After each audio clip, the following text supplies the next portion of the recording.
Agar siz suhbat davomida kimningdir lablariga qarasangiz, ular sizni yoqtirib qolishgan deb o'ylashadi. Ammo agar siz ularning peshonasiga qarasangiz, ular o'zini noqulay va bosim ostida his qilishadi.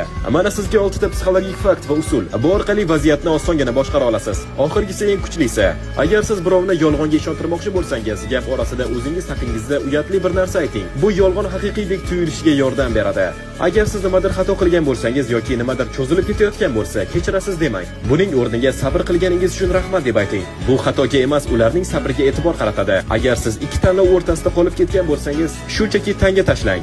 Gap shundaki, tanga havoda bo'lganda siz aslida qaysi birini xohlayotganingizni yuragingizdan aniq bilasiz. Tangani natijasiga esa e'tibor qaratmang. Agar siz biror narsani yashirincha qilishga urinsangiz, o'zingizni ishonchi baland odamdek tuting. Ikkilanmang, atrofga ko'p qaramang. Odatda hech kim sizni to'xtatmaydi. Bu yondashuv orqali ko'p narsadan o'tib ketishingiz mumkin. Eng oxirgi usulni esa Telegram kanalimga joyladim. Agar munosabatlaringni keyingi bosqichga olib chiqmoqchi bo'lsang, Amorex CMga qo'shil.